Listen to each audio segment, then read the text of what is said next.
Movie की starting एक hospital से होती है जहां पर एक लेडी अपनी मॉम के साथ हॉस्पिटल आई थी। दरअसल वो प्रेग्नेंट थी और हॉस्पिटल में उस टाइम पर कोई भी नहीं था। इस लेडी का नाम नतालिया होता है। हॉस्पिटल में आते के साथ ही उसकी डिलीवरी का टाइम भी आ चुका होता है। उसकी मॉम एलिना उसके साथ होती है। उसकी तबीयत बहुत ही ज्यादा खराब होना शुरू हो जाती है। हॉस्पिटल में कोई भी ना होने की वजह से उन्हें थोड़ी सी मुश्किलों का सामना करना पड़ता है। दरअसल रात काफी हो चुकी होती है जिसकी वजह से वहां पे ज्यादा डॉक्टर्स अवेलेबल नहीं होते। वहां पर एक नर्स होती है जो इसकी डिलीवरी करने में हेल्प करती है और उसकी डिलीवरी हो जाती है। लेकिन बच्चे की डिलीवरी होते के साथ ही तीनों लोग बहुत ज्यादा परेशान हो जाते हैं क्योंकि उनकी आंखों के सामने एक ऐसा मंजर था जिसके ऊपर वो यकीन नहीं कर पा रहे थे। दरअसल ये बेबी पैदा होते के साथ ही हवा में उड़ने लग जाता है और नतालिया ये देखने के बाद बहुत ज्यादा हैरान हो जाती है। वो अपनी मॉम एलिना से कहती है कि हमारे यहाँ एक एंजल बच्चा पैदा हुआ है। लेकिन एलिना एक बूढ़ी औरत होती है और उसे काफी एक्सपीरियंस होता है। वो देखते ही समझ जाती है कि ये बच्चा एबनॉर्मल है। उसको ये बात समझने में देर नहीं लगती कि ये बच्चा विदाउट ग्रेविटी पैदा हुआ है। एलिना बहुत ही ज्यादा ओवर प्रोटेक्टिव होती है और वो तभी फैसला करती है कि इस हॉस्पिटल को छोड़कर चले जाएंगे। लेकिन उन्हें वहां पर नर्स रोक लेती है और वहां से जाने के लिए मना करती है। नर्स ये समझाने की कोशिश कर रही होती है कि अब ये राइट टाइम नहीं है क्योंकि अभी डिलीवरी हुई है और काफी कॉम्प्लिकेशंस हो सकती हैं। लेकिन वो लोग उस नर्स की एक भी बात नहीं मानते और फौरन हॉस्पिटल छोड़कर अपने घर पर आ जाते हैं। घर पर आते के साथ ही एलिना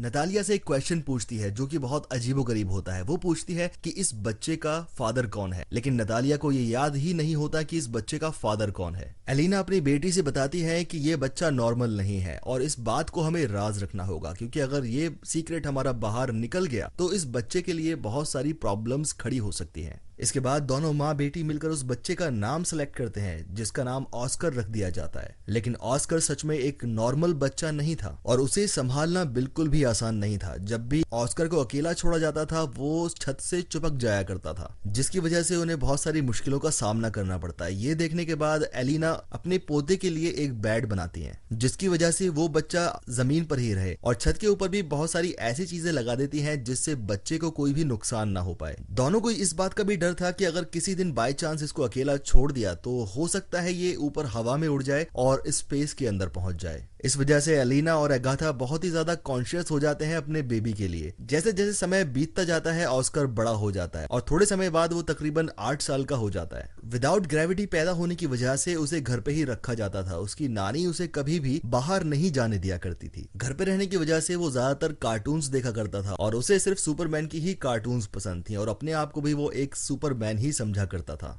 कई बार ऑस्कर अपनी मदर नतालिया से पूछता था कि उसे वो लोग बाहर क्यों नहीं जाने देते। उसकी इस बात को हमेशा इग्नोर कर दिया जाता था। कई दफा वो खिड़की से झांककर बाहर देखा करता था जहां पर वो नॉर्मल इंसानों को बात करते हुए और चलते फिरते हुए देखता था। उसे वहां पर ऐसे बहुत सारे बच्चे नजर आते थे जो स्कूल जाया करते थे। उसके दिल में बहुत बार हसरत पैदा होती थी कि वो भी बाहर जाकर खेले, स्कूल जाए, लेकिन ऐसा वो नहीं कर पाता था क्योंकि उसकी नानी उसको बाहर नहीं जाने दिया करती थी। वो बाकी बच्चों की तरह एक नॉर्मल जिंदगी बिताना चाहता था और उसे हमेशा ये डर लगता था कि वो जिंदगी भर शायद इसी कमरे के अंदर ही रहेगा। उसकी नानी उसे स्कूल जाने के लिए भी मना करती हैं और साथ में ये भी कहती हैं कि तुम्हें घर पर रहकर ही अपनी स्टडी करनी होगी। ये देखने और सुनने के बाद ऑस्कर की मदर बहुत ज्यादा गुस्से में आ जाती है और वो अपनी मदर से कहती हैं कि हम आखिर कब तक इसे घर में बंद करके रखेंगे और कब तक हम इसे लोगों से छुपाते रहेंगे। इसके बाद ऑस्कर की मदर उसके लिए एक जैकेट तैयार करती है जिसके अंदर वेट यानी कि कुछ पत्थर डाल दिए जाते हैं ताकि वो बाहर निकलने के बाद बिल्कुल भी उड़ ना सके। और ये देखने के बाद उसकी मदर उसे ऐसा करने से रोकती है लेकिन वो अपनी मदर की एक भी बात नहीं सुनती और उसको वो बाहर ले जाती है। बाहर ले जाने के बाद वो ऑस्कर से बात करती है और उससे कहती है कि सुपरमैन की तरह तुम भी अपना राज किसी से भी नहीं शेयर करोगे, इसे हमेशा एक सीक्रेट रखोगे वरना वो भी कभी सुपरमैन नहीं बन पाएगा। एक दिन वो अपनी मदर के साथ मार्केट को सामान परचेज करने के लिए जाता है और वहां पर वो अपनी मदर से थोड़ी देर के लिए छूट जाता है जिसकी वजह से वो वहां पर एक छोटी बच्ची से जाकर मिलता है जिसका नाम अगाथा होता है।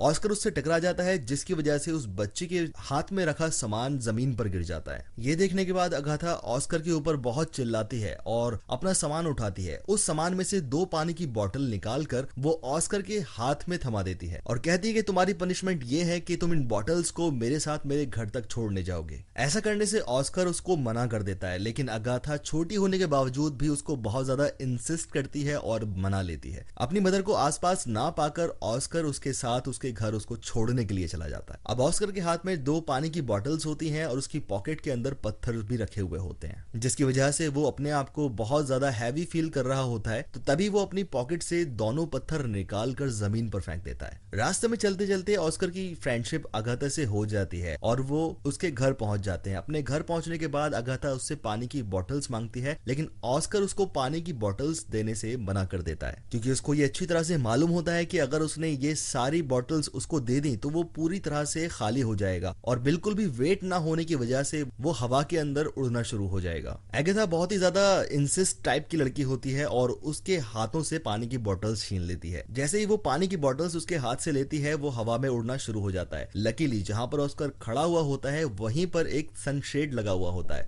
जिसकी वजह से वो ज्यादा ऊपर नहीं उड़ पाता। ये देखने के बाद अगाथा बहुत ही ज्यादा हैरान हो जाती है कि ये मेरे सामने क्या हो रहा है और बहुत जोर से सुपरमैन चिल्लाती है, लेकिन ऑस्कर उससे हेल्प मांगता है। ये सुनने के बाद अगाथा अपने घर में जाती है और वहां से एक बैग लेकर आती है जिसके अंदर स्टोन्स भरे हुए होते हैं। वो स्टोन्स जैसे ही ऑस्कर को देती है, ऑस्कर दोबारा से जमीन पर आकर खड़ा हो जाता है और ऑस्कर उससे कहता है कि तुम्हें मुझसे प्रॉमिस करना होगा कि ये सीक्रेट तुम किसी के साथ भी शेयर नहीं करोगी। ऑस्कर के खो जाने की वजह से उसके घर के अंदर उसकी नानी और मदर बहुत ही ज्यादा टेंशन में होती हैं, परेशान होती हैं। लेकिन तभी थोड़ी देर बाद ऑस्कर उस बैग के साथ अपने घर पर पहुंच जाता है जो उसे अगाथा ने दिया था। ऑस्कर की मदर उससे उस बैग के बारे में पूछती हैं तो ऑस्कर सारी बातें अपनी मदर को बता देता है। तभी उसकी मदर उससे ये पूछती है कि तुमने अपना राज उस लड़की को तो नहीं बता दिया, लेकिन ऑस्कर यहाँ पर झूठ बोल जाता है कि मैंने उसको ऐसा कुछ भी नहीं बताया। इस इंसिडेंट के बाद ऑस्कर और अगाथा काफी दिनों तक एक दूसरे से मिलते रहा करते थे, लेकिन एक दिन ऑस्कर की मदर को ये बात पता लग जाती है कि अगाथा उसके सीक्रेट के बारे में जान चुकी है, जिसकी वजह से उसे बहुत गुस्सा आता है। इसके बाद अगाथा ऑस्कर के घर पर मिलने के लिए आया करती थी, लेकिन उसकी मदर नटालिया उसको मना कर दिया करती थी कि ऑस्कर घर पर नहीं है या वो तुमसे मिलना नहीं चाहता।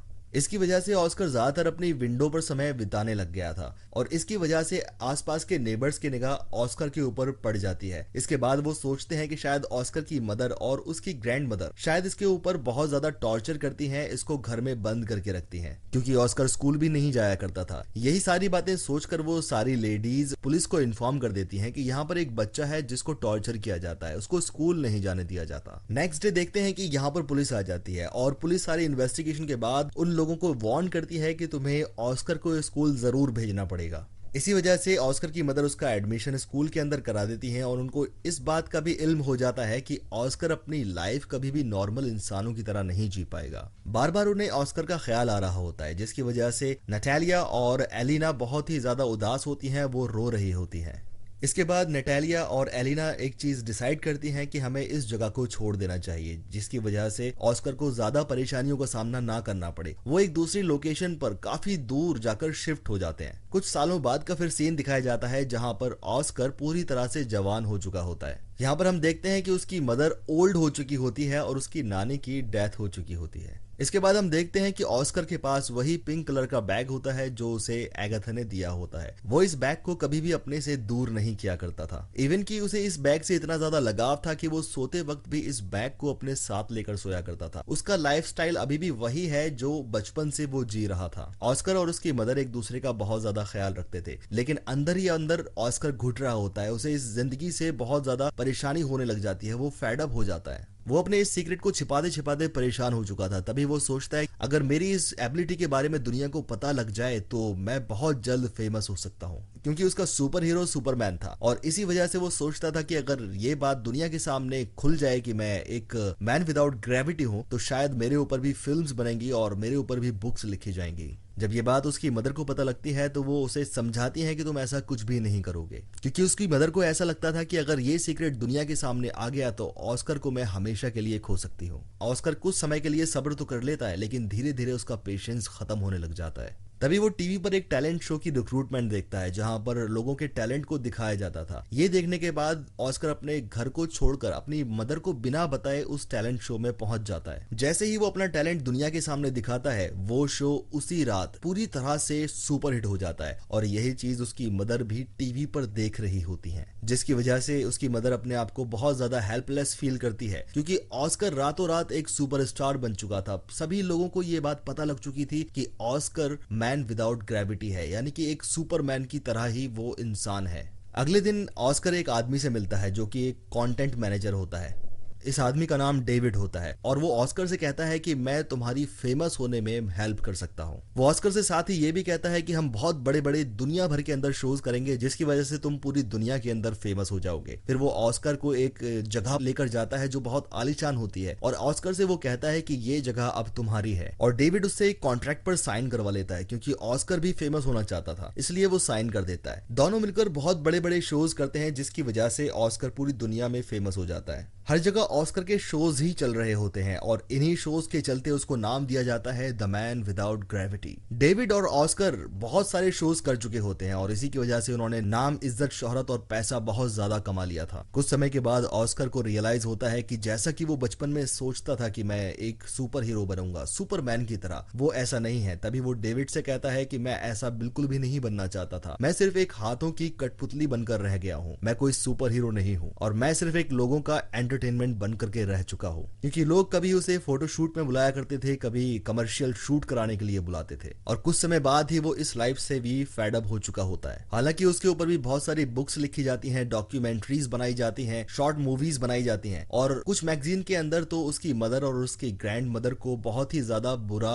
कैरेक्टर साबित कर दिया गया था। इन बातों के चलते ही ऑस्कर अपना एक लास्ट शो करता है जहां पर उसे एक एंजल का कॉस्ट्यूम पहनाया जाता है जो कि ऑस्कर को बहुत ज्यादा बुरा फील हो रहा होता है। बुरा लगने की वजह से ऑस्कर ऑडियंस को बहुत ही बुरा भला कहना शुरू कर देता है। इसके बाद वो अपनी मॉम के पास जाता है और उनसे कहता है कि मैं ये सारी चीजें छोड़ने का फैसला कर चुका हूँ। इसके बाद हम देखते हैं कि ऑस्कर डेविड के पास वापस जाता है। वो डेविड से कहता है कि लास्ट शो के बाद से मैं मशहूर नहीं रहा और मैं ये काम छोड़ना चाहता हूँ, लेकिन डेविड उससे कहता है कि तुम इस काम को ऐसे ही नहीं छोड़ सकते क्योंकि तुमने मेरे साथ एक कॉन्ट्रैक्ट साइन किया था। लेकिन ऑस्कर अपनी जिंदगी से परेशान हो चुका था। वो डेविड से कहता है कि तुम लोगों से जाकर ये कह सकते हो कि ऑस्कर अब मर चुका है या फिर हवा में कहीं उड़कर चला गया है जिसके बारे में मुझे कुछ भी मालूम नहीं। इसके बाद वो अपनी मॉम के पास जाता है और उनसे भी गुड बाय कह देता है क्योंकि वो इस लाइफ से परेशान हो चुका था। अगले ही दिन हम देखते हैं कि न्यूज के अंदर ये न्यूज चल रही होती है कि द मैन विदाउट ग्रेविटी अब मर चुका है। लोग उसके ऊपर तरह तरह की अटकलें लगा रहे होते हैं और ऑस्कर की माँ भी अब अकेला रहना शुरू कर देती है। ऑस्कर के जाने की वजह से ऑस्कर के घर पर बहुत सारे लोग उसकी इंक्वायरी करने आया करते थे, न्यूज रिपोर्टर्स आया करते थे, लेकिन ऑस्कर की मदर उनको कुछ भी नहीं बताती थी। इसी तरह कई साल निकल जाते हैं और इसी दौरान ऑस्कर की मदर की भी डेथ हो जाती है। लेकिन कुछ समय बाद हम देखते हैं कि ऑस्कर अभी भी जिंदा है। दरअसल वो एक व्हील चेयर पर अपनी लाइफ गुजार रहा है और उसने अपनी शेविंग भी बहुत ज्यादा बढ़ा ली थी जिसकी वजह से लोग उसे बिल्कुल भी ना पहचान सके। वो अपना नाम भी चेंज कर चुका था और इसी के साथ साथ वो एक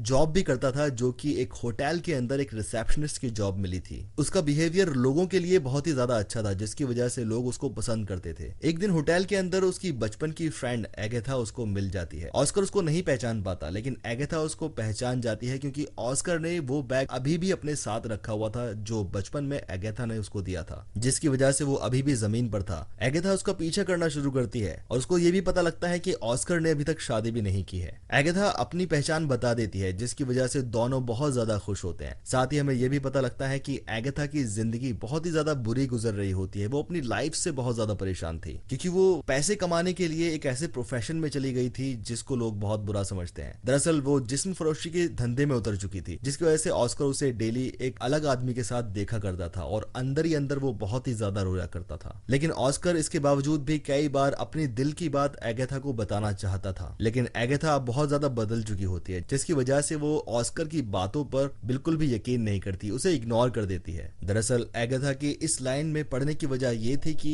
उसने अपनी जिंदगी बहुत मुश्किल से गुजारी है और ऑस्कर भी उसको छोड़कर जा चुका था जिसकी वजह से वो टूट चुकी थी। लेकिन जैसे जैसे समय बीतता जाता है वो दोनों आपस में एक दूसरे को समझना शुरू कर देते हैं और आपस में शादी कर लेते हैं और शादी के बाद वो उसी घर में चला जाता है जहां पर वो बचपन में रहा करता था। और दोस्तों ये मूवी यहीं पर एंड हो जाती है। अगर आपको ये फिल्म पसंद आई तो दोस्तों कमेंट करना बिल्कुल ना भूलिएगा और नेक्स्ट मूवी एक्सप्लेनेशन आप कौन सी चाहते हैं कमेंट करके जरूर बताइए। मिलते हैं नेक्स्ट वीडियो में, तब तक के लिए टेक केयर।